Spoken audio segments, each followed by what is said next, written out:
और बड़ी हर्ष की बात है, खुशी की बात है कि दोनों विभागों में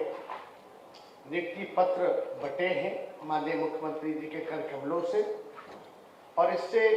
विभाग पे जो बोझ था वो हल्का हुआ है और काफ़ी ज़्यादा मददगार जो है दोनों विभागों के लिए जो है ये साबित होगा। और आप सब लोग यहाँ उपस्थित हैं, आप लोगों ने देखा होगा कि लगातार जब से महागठबंधन की नई सरकार नीतीश कुमार जी के नेतृत्व में बनी है तब से हमारा ध्यान जो बिहार के नौजवान है, क्योंकि बिहार जो है सबसे देश में युवा प्रदेश है, लगभग 50 से 60% जो युवा है वो बिहार में, आप समझते हैं कि इनके लिए सबसे बड़ा अगर कोई समस्या अगर था तो बेरोजगारी था, सबसे बड़ा अगर कोई दुश्मन था तो बेरोजगारी था। और हमारी सरकार ने माननीय मुख्यमंत्री जी को दिल से धन्यवाद देते हैं कि इन्होंने जो सबसे बड़ी जिसकी आबादी है, जो नौजवान है, युवा है, उन पर ध्यान रखने का काम किया कि बेरोजगारी को कहीं ना कहीं से हम लोग खत्म करें और कम से कम सरकारी विभागों में जितने भी पदे रिक्त हैं उसको हम लोग भरने का काम करें। अब आप बताइए, लगातार जब से बनी है, 1 महीना भी नहीं हुआ था, 1.5 महीना भी नहीं हुआ था, उस दिन से लगातार जो है अलग अलग विभागों में नियुक्ति पत्र माननीय मुख्यमंत्री जी अपने हाथों से बांटने का काम किया। और इससे बड़ी क्या बात हो सकती है। और जहां पूरे देश में बेरोजगारी जो है सब लोग देख रहे हैं कि कितना बड़ा ये दुश्मन है और काम नहीं हो पाता, इस दिशा में कोई राज्य सरकार काम नहीं करे, वहीं बिहार जो कम रिसोर्सेज होने के बाद भी, कम संसाधन होने के बाद भी इतना बड़ा काम जो है कर रहा है। और अब तो हम चाहते हैं भाई कि केंद्र सरकार जो है उसके अधीन कितनी पदे जो है वो रिक्त हैं, खाली है, कम से कम केंद्र सरकार को ये भी बताना चाहिए। और अब तो जब से नियुक्ति पत्र हम लोग बांट रहे हैं तब से केंद्र सरकार जो है अनुकरण कर रहा है बिहार सरकार का, और ये माननीय मुख्यमंत्री जी के नेतृत्व बिहार के लिए जो है गौरव की बात है कि भाई मुख्यमंत्री जी के नेतृत्व में जो हम लोग नियुक्ति पत्र बांट रहे हैं, अब केंद्र सरकार को भी जो है बिहार सरकार का अनुकरण करने का काम करना पड़ रहा है, तो ये तो बिहार के लिए गौरव की बात है। तो इसलिए हम सब लोग, चाहे पढ़ाई हो, दवाई हो, कमाई हो, सिंचाई हो, सुनवाई हो, कार्रवाई हो, जो बेसिक नीड ऑफ सोसाइटी है उस पे हम लोग जो है पुरजोर तरीके से हम लोग ध्यान दे रहे हैं, ताकि कम से कम बेसिक जो सुविधाएं जो लोगों को मिलनी चाहिए वो हम लोग उपलब्ध करा सके। तो हर एक दिशा में, हर एक डिपार्टमेंट में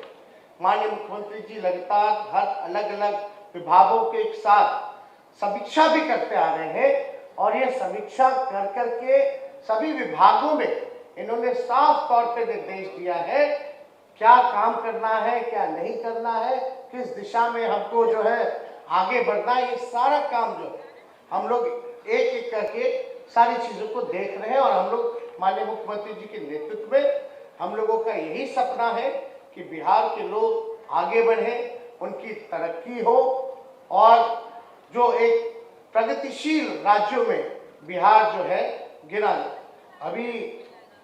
आज मेरा जन्मदिन है और हम आ रहे थे, तो आज सुबह मीडिया वाले सवाल पूछने लगे कि भाई बीजेपी के लोग आपको अगर गिफ्ट दे तो आप क्या मांगिएगा। तो हमने कहा गिफ्ट तो नहीं, कम से कम अगर गिफ्ट ही के बहाने अगर देना है तो बिहार को विशेष राज्य का दर्जे का अधिकारी दे दो। तो हम तो चाहेंगे कि भाई, और हम भी नौजवान हैं, और आप लोग बिहार की जनता ने आज इतनी शक्ति, इतना प्यार, इतना आशीर्वाद दिया है, अगर आज हम यहाँ उप मुख्यमंत्री के हैसियत से खड़े हैं तो इसमें बिहार की जनता का, खासतौर पे नौजवानों का बहुत बड़ा योगदान है। और बिहार को अगर आप समझिए, कम रिसोर्स होने के बाद भी माननीय मुख्यमंत्री जी के नेतृत्व में जो इंफ्रास्ट्रक्चर जो डेवलपमेंट में Bihar one of the leading state है। तो कितनी बड़ी बात, जीडीपी की बात हो, हर एक विषय पे अगर देखा जाए तो कितना बढ़िया जो है नेतृत्व में इनके काम चल रहा, और हम लोग मिल करके इनके नेतृत्व में किसी को जो है असुविधा ना हो, कठिनाई ना हो, समस्या ना हो, उस चीज़ों पे हम लोग लगातार जो है ध्यान देने का काम करेंगे। और निश्चित रूप से जो बिहार का युवा है प्रतिभाशाली है, किसी भी राज्यों के मुकाबले अगर देखा जाए तो बिहार के लोग जितने मेहनती होते हैं उतना मेहनत और कोई करने वाला लोग नहीं है। और कहीं भी आप चले जाइए बिहार के लोग मिलते हैं, हर विभागों में, हर जगह, हर सेक्टर में जो है काम कर रहे हैं। लेकिन हम लोगों का सपना है कि बिहार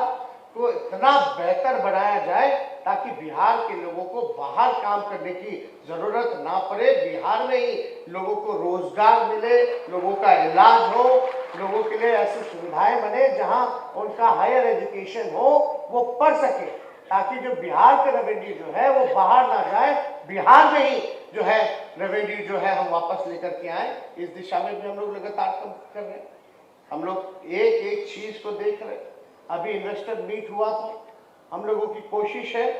कि बाहर से जो बड़े इंडस्ट्रियलिस्ट लोग हैं वो बिहार में लाए, इंडस्ट्री लगे। और बिहार में आप देखिएगा फूड प्रोसेसिंग का कितना बड़ा स्कोप है, चाहे मखाना हो, फॉक्सनट जिसको कहते हैं अंग्रेजी में, मखाना हो, मछली हो, केला हो, लीची हो, मक्का हो, इतना बड़ा जो है स्कोप है। इस दिशा में हम लोग काम कर सकते हैं और बड़ी बड़ी इंडस्ट्री आ सकती है। अभी स्किल डेवलपमेंट में आप देखिएगा माननीय मुख्यमंत्री जी लगातार जो है, चाहे मोतिहारी वाला या मुजफ्फरपुर वाला में जो हुआ वो गए थे, इतना बड़ा खुद से जो लोग हैं इंडस्ट्री छोटे स्केल पे ही बैठा रहे हैं और उसको फैलाने का काम कर रहे हैं। तो हम लोगों में क्षमता है और हम लोग माननीय मुख्यमंत्री जी के नेतृत्व में एक नया सुंदर बिहार हम लोग बनाने का काम करेंगे। और आज समझ जाइए, आज 9 नवंबर है, हम लोग 10 माननीय मुख्यमंत्री जी और हम लोग 10 अगस्त को हम लोगों ने ओथ लिया था, यानी आज जो है 3 महीना जो है पूरा हो गया। लेकिन जो हम लोगों का प्रण था, हम वादा नहीं बोलते क्योंकि हम लोग जुमला पार्टी नहीं है, वादा तो तोड़ा जाता है, लेकिन हम लोगों का प्रण था कि बिहार में नौकरी हम लोग देने का काम करेंगे। और हम धन्यवाद देते हैं कि गांधी मैदान में ऐतिहासिक दिन 15 अगस्त को ऐतिहासिक स्थल से माननीय मुख्यमंत्री जी ने घोषणा की कि 10 लाख ही नहीं बल्कि 20 लाख हम लोग जो है नौकरी या रोजगार की व्यवस्था हम लोग करने का काम करें। और उस दिन के बाद से देख लीजिए, एक एक काम जो है लगातार, कोई नहीं कह सकता, जो हमने कहा है, जो प्रण था, उसको हम लोग लगातार जो है पूरा कर रहे हैं। और आज देखिए तो जिन लोगों की नियुक्ति हुई है, जो अब पदाधिकारी अधिकारी बनेंगे, उनके चेहरों पे कितनी बड़ी खुशी है। तो ये सिलसिला कुछ दिनों बाद हमको पूरा विश्वास है, थोड़ा धैर्य रखने की जरूरत है, कुछ दिनों में ही लाखों में सरकारी नौकरियां जो है लोगों को मिलेगी और लाखों में रोजगार की व्यवस्था कराई जाएगी। और लगातार विज्ञापन जो है आप लोग देखिएगा कि छपने का काम होगा लोग। हाँ, लेकिन एक बात का हम लोग जरूर ध्यान देंगे कि जब भी बहाली निकलेगी तो उसकी प्रक्रिया को और बेहतर बनाएंगे ताकि लोगों को कठिनाई ना हो, देरी ना हो, जल्द से जल्द लोगों को नौकरी रोजगार जो है वो मिलने की व्यवस्था कराई जा सके। तो आज हम ज्यादा कुछ ना बोलते हुए माननीय मुख्यमंत्री जी को दिल से धन्यवाद देते हैं और दोनों विभागों के भाई सुमित जी को, मुरारी जी को भी दिल से धन्यवाद देते हैं और माननीय मुख्य सचिव जी को, दीपक जी को, सब लोगों को दिल से धन्यवाद देते हुए और हमारे जो दोनों विभागों के सचिव हैं मिहिर जी, लोकेश जी, इनको भी दिल से धन्यवाद देते हैं।